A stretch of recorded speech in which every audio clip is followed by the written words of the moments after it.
pour commencer cette émission, Invino Sud Radio a le plaisir d'accueillir Denis Garnier, propriétaire du château de Champ-Renard. Nous sommes dans le Beaujolais. Bonjour Denis.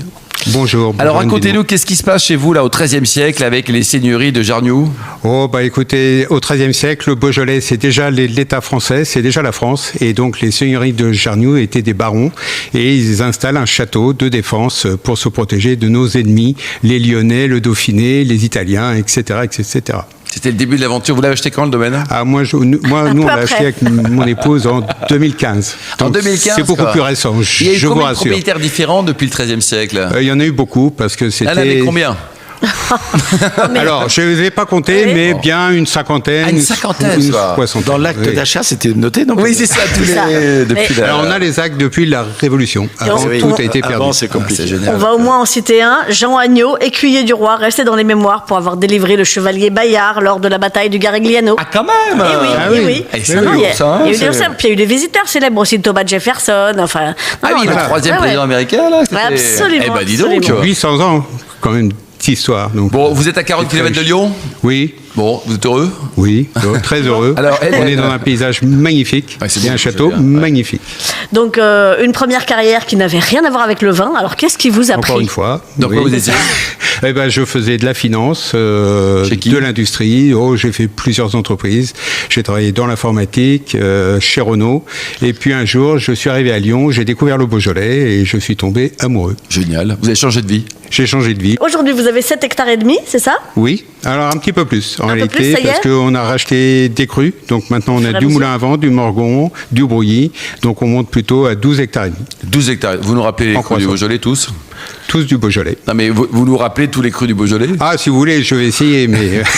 Attendez, il y a M. Forbrac, attention. C'est un sport, attendez. Non, Beaujolais village, prendre qui ne les sont pas 10 des minutes pour crus, faire qui ça. sont des appellations.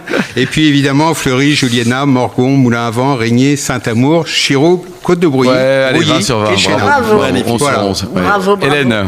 Alors, effectivement, donc, chez vous, c'est des Beaujolais, Bourgogne blanc aussi. Aussi, une parcelle, Et puis ben voilà, on reviendra sur les vins, mais dans l'immédiat, moi, ce que je trouve le plus excitant pour le moment au domaine, c'est la façon de les découvrir par le biais de l'histoire.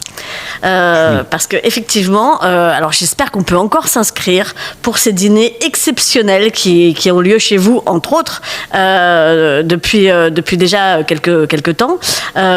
Ces dîners historiques dans le Beaujolais. Racontez-nous Absolument. ça. Donc il s'agit de À table avec l'histoire créée par l'Association des châteaux en Beaujolais. Donc nous avons réuni 9 châteaux 9 emblématiques du Beaujolais, parmi les plus beaux bien entendu, qui sont tous des châteaux viticoles. Et l'idée c'est de proposer une soirée immersive pour chacun des convives. Donc l'idée c'est de venir dans une époque du château. Donc ça va pour certains châteaux ça remonte au Moyen-Âge, pour d'autres on va être dans les années 20. Et puis de se plonger complètement dans cette période, d'avoir un dîner gastronomique qui correspond aux recettes de l'époque. De l'époque. Avec une mise en scène, alors éventuellement des acteurs, un théâtre, C'est génial, ça. et éventuellement de la musique qui correspondent aux thématiques de l'époque. Donc on se retrouve complètement baigné dans un univers et on revit une grande soirée de la période chouette. Philippe. Est-ce qu'il faut que les convives soient habillés comme à l'époque ? Alors ils sont invités à s'habiller comme à l'époque, c'est génial, mais ça aussi. évidemment, on ne peut pas les obliger parce que il y a des époques mais plus ou moins faciles c'est à sûr. s'habiller. On peut les Alors, Si on se retrouve à la Renaissance, vous comprenez que c'est compliqué. Est-ce que, Les années 20, c'est un peu plus facile. Philippe en chevalier, là. Est-ce que le 13 septembre au château de la Chaise, où c'était un dîner sur le thème d'André Le Nôtre, est-ce que les gens étaient habillés, alors soit comme à l'époque d'André Le Nôtre, soit comme un jardin, je sais pas, habillés en tomates, habillés en parterre de fleurs.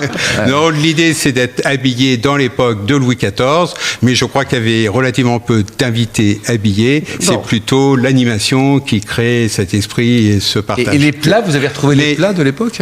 Pardon ? Oui, on retrouve les recettes et on a des les cuisiniers qui vont s'inspirer des recettes absolument. Combien ça coûte une soirée comme ça ? Parce que c'est juste génial, quand même. Alors ça va, c'est assez variable, ça va d'un peu moins de 200 € à 295 €. Ouais, Bon, mais- les lieux sont magiques. Le château de la Chaise, c'est un bon exemple. Le château a été Absolument. refait entièrement. Absolument. Le vôtre C'est aussi, hein. juste extraordinaire. C'est, Donc, enfin, Et j'ai pas c'était encore le vu le frère vôtre. du père Lachaise qui était Oui, propriétaire absolument. de ce château. Le fameux cimetière. Prochain dîner le 15 novembre au château Bellevue d'Aubaine-Lauron, autour de l'époque des Frères Lumière.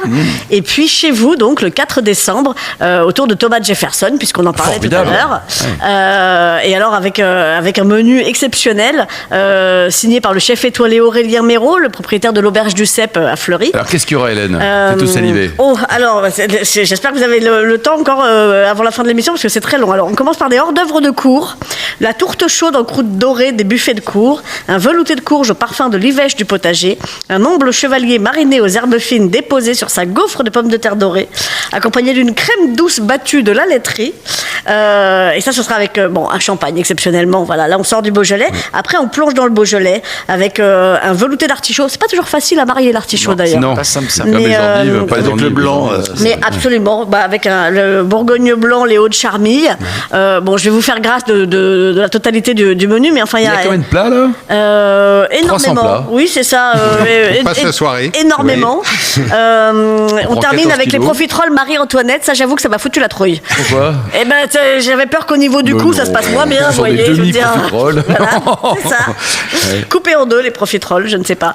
Avec votre Beaujolais Village, le 1787. 1787, Il y a combien l'année de la visite d'heureux de Thomas invités, là? Vous êtes Jefferson. combien, généralement, à ces dîners? Alors là, chez nous, on sera une cinquantaine, c'est génial. mais selon les châteaux, ça va de 30 à 50. De 30 à 50. On donc c'est un reste petit comité, relativement quoi. intimiste et en Il y a un proximité. historien qui raconte un peu la période. Oui, alors dans notre cas, ce sera un théâtre qui viendra avec un historien qui va accompagner cette histoire et qui va refaire un petit peu l'histoire du château et se plonger dans ce XVIIIe siècle. Et vous en faites combien de révolutionnaire. dîners par an comme ça? Alors l'idée, c'est d'en faire un par château, Donc 9, quoi. en roulement. Ouais. Et donc en faire 9 par an et de continuer chaque année. Et chacun peut choisir C'est magique, et la Philippe, période hein. et la saison. C'est une très très bonne idée. Et puis on s'immerge, on crée des souvenirs, on crée Exactement. du lien. Oui, et C'est puis, formidable. partage, le Beaujolais, qui est cette région qu'on adore à Invino, dont on parle très régulièrement, a si souvent, hélas, et on le déplore encore malgré tous les efforts mauvaises qu'on images, fait, quoi, parfois. une image un peu, si ce n'est bas de gamme, mais au moins le vin de comptoir de copains et basta, ça va pas plus loin. Là, on le met vraiment en scène dans un autre contexte. C'est vraiment une super idée. Et puis les gens comprennent que il y a des châteaux très très beaux et que ça vaut le coup de débourser cette somme-là Bien sûr. pour des vins Et puis, il y a un d'exception. potentiel de garde, Philippe Forbach. Oui, Hein. C'est vrai que absolument. toujours, Il y a des vins j'ai fait fabuleux. Des Le grands vins, Clos du Moulin bien sûr. avant, là, en 2015, c'est remarquable. quoi. Et même C'est plus, je remarquable. goûtais moi les 2009 il n'y a pas encore longtemps.